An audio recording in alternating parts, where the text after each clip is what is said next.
राधे राधे दोस्तों। आज हम आपको सुनाएंगे एक ब्राह्मण और अप्सरा की कहानी। अगर आप हमारे चैनल पर नए हैं तो प्लीज़ हमारे चैनल को लाइक करें, सब्सक्राइब करें और शेयर करें। बहुत समय पहले की बात है। एक गांव में एक ब्राह्मण रहता था। उसका विवाह नहीं हुआ था और वह अपने परिवार में भी उसका कोई नहीं था। अब उसने अपने मन में विचार किया कि अच्छा ही हुआ जो भगवान की इच्छा से मेरा विवाह नहीं हुआ। मैं गृहस्थी की सब बाधाओं से दूर हूँ। मुझ पर किसी का कोई बंधन नहीं है। अब मुझे अपना परलोक सुधारना चाहिए। वह अपना घर छोड़कर निकल पड़ा और एक बाबा बन गया। उसने बहुत कठोर तप किया। किसी भी सांसारिक वस्तु पर उसने ध्यान न देकर सदैव भगवान में लीन रहने लगा। कई कई दिन निराहार उपवास किए और पानी के सहारे ही वह अपने जीवन का निर्वाह करने लगा। उसकी इस कठिन तपस्या से भगवान इंद्र का आसन हिलने लगा। देवराज इंद्र भयभीत हो गए और नारद मुनि जी से कहने लगे, हे मुनिदेव, क्या कारण है कि आज मेरा सिंहासन हिल रहा है? देवराज की यह बात सुनकर नारद जी कहने लगे, एक तपस्वी तप करे जूनागढ़ दरमियान, तप से सिंहासन हिला है सत्य करूं बखान। पूरन तप वह करे लीजिए आप विचार, इंद्रासन पर आके कर ले वह अधिकार। देवराज इंद्र से नारद मुनि जी कहने लगे कि हे इंद्रदेव, एक तपस्वी है जो जूनागढ़ में तप कर रहा है। वह बड़ी कठिन तपस्या कर रहा है जिसके कारण आपका सिंहासन हिल रहा है। वह अपनी तपस्या के बल पर आपके इंद्रलोक पर भी अधिकार कर सकता है। देव ऋषि की यह बात सुनकर इंद्रदेव चिंतित हो गए और नारद जी से बोले, मुझसे जो मुनिदेव यह सिंहासन छिन जाए, बात बिगड़ जाए सभी, अब करो कुछ उपाय। देवराज कहने लगे, हे मुनिदेव, अगर मुझसे यह सिंहासन छिन जाएगा तो बहुत बात बिगड़ जाएगी, इसलिए कुछ उपाय करो। इंद्रदेव की बात सुनकर नारद जी कहने लगे कि आप कुछ उपाय करें और साहस जो खोने से कोई लाभ नहीं है, इसलिए साहस से काम लें। उनके जाने के पश्चात इंद्रदेव ने विचार किया कि किसी अप्सरा को बुलाकर उस तपस्वी के पास भेजा जाए तो उसका तप भंग हो सकता है, क्योंकि अप्सरा उस तपस्वी का तप भंग कर देगी। अप्सरा के प्रेम में पड़कर वह तप से विमुख हो जाएगा। वह तपस्वी अप्सरा के साथ व्यवहार करने लगेगा तो उसकी शक्ति क्षीण हो जाएगी। इस प्रकार विचार करके इंद्रदेव ने एक अति ही सुंदर और चतुर अप्सरा को बुलाकर कहा कि जूनागढ़ में एक तपस्वी तपस्या कर रहा है जिससे मेरा सिंहासन हिल रहा है। अब तुम अपने समाज सहित वहाँ जाओ और उस तपस्वी को मोहित करके उसका जो तपस्या को भंग करो। इंद्रदेव के कहे अनुसार अप्सरा अपने समाज के लोगों के साथ वहाँ पर आई जहाँ तपस्वी तपस्या कर रहा था। उसने अपनी माया से एक सुंदर उपवन और एक बहुत ही सुंदर सरोवर की रचना की, जिसमें बहुत ही सुंदर कमल के फूल खिले हुए थे, भंवरे गुंजन कर रहे थे। इसके बाद उसके सुंदर उपवन में अपने साथियों के सहित अप्सरा ने संगीत आरंभ किया था, जिन्होंने नाना प्रकार के साज बजाए। अप्सरा ने पंचम स्वर में मन को मोहने वाला गाना गाया। सारा उपवन गूंज उठा और जो तपस्वी समाधि लगाए बैठा था उसकी समाधि टूट गई और उसका ध्यान अप्सरा के संगीत की ओर खिंच गया।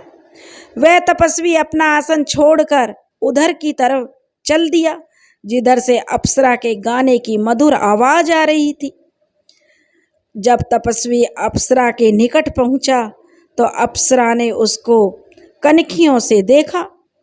अब उसने और भी अधिक अपने गानों को और भी अधिक मधुर आवाज में गाना शुरू कर दिया। उसके चित्त को अपनी ओर आकर्षित कर लिया।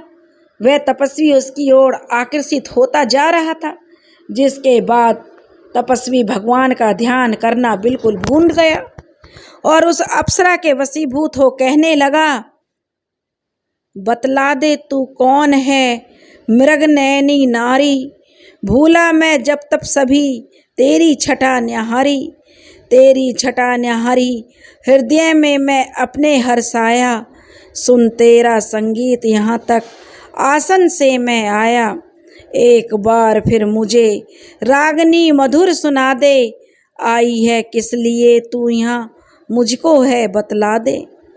तपस्वी ने कहा कि हे मृगनयनी, तू इतनी सुंदर है, तेरी छटा इतनी, तेरा रूप इतना सुंदर है कि मैं तुझे देखता रह गया हूँ और अपने हृदय में तुझे बसा लिया है। तेरे संगीत की आवाज़ सुनकर ही मैं यहाँ तक आया हूँ, इसलिए मुझे और संगीत सुना दे।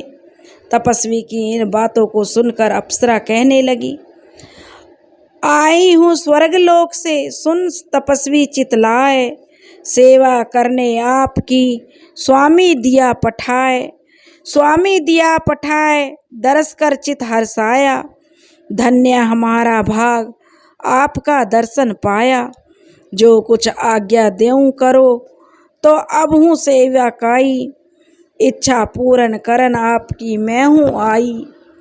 तो जो अप्सरा थी वह कहने लगी कि हे ब्राह्मण, मैं स्वर्गलोक से आई हूँ और मैं आपकी सेवा करने के लिए आई हूँ, मेरे स्वामी ने मुझे आदेश दिया है और धन्य भाग है मेरे जो मैंने आपके दर्शन पाए, कुछ आज्ञा दीजिए, अब मैं आपकी सेविका हूँ और इसी इच्छा से मैं आपके कामों को पूर्ण करने आई हूँ। अप्सरा की ऐसी बात सुनकर तपस्वी बड़ा आनंदित हुआ और बोला, मैंने अब तक इस संसार में तुम्हारे सुंदर कोई स्त्री इतनी सुंदर नहीं देखी और ना ही कोई इतना सुरीला संगीत आज तक मैंने सुना है। मेरा मन तुम्हारी सुंदरता को देखकर ऐसा मोहित हो गया है कि मैं यही चाहता हूँ कि तुम सदा मेरे नेत्रों के सामने रहो और अपने मधुर संगीत द्वारा मेरी हर इच्छा पूर्ण करती रहो। तपस्वी की यह बात सुनकर अप्सरा कहने लगी, आप एक तपस्वी हैं, आपकी इच्छा पूरी करना तो मेरा परम कर्तव्य है और मेरा धर्म है। मैं आपकी आज्ञा को शिरोधार्य कर पालन करूंगी। अब आप मुझे सेवा की आज्ञा तो दीजिए। आप जो आज्ञा देंगे मैं वही करूंगी और जिससे कि आपको सुख पहुँचे। अप्सरा की यह बात सुनकर तपस्वी कहने लगा, यदि तुम यहाँ उपवन में रहकर अपने संगीत एवं सहवास से मेरी इच्छा पूरी करोगी तो समाज वाले देखकर हंसेंगे, इसलिए किसी अदृश्य स्थान में तुम मेरी कुछ समय तक इच्छा पूरी कर सको तो मैं अपने को अत्यंत भाग्यशाली समझूंगा। अगर खुले में तुम मेरे साथ रहोगी तो समाज के लोग कहेंगे कि देखो, अब तक तो यह तपस्वी बनता था और अब एक औरत के साथ रहता है, कितना ढोंगी है, इसलिए मैं समाज के सामने नहीं रहना चाहता। अप्सरा ने जब ब्राह्मण की यह बात सुनी तो वह समझ गई कि अब तो तपस्वी मेरे वश में है, इनसे अपने बिगाड़ का अब कुछ भय नहीं है। अब मैं आसानी से इंद्रदेव का कार्य पूरा कर सकूंगी।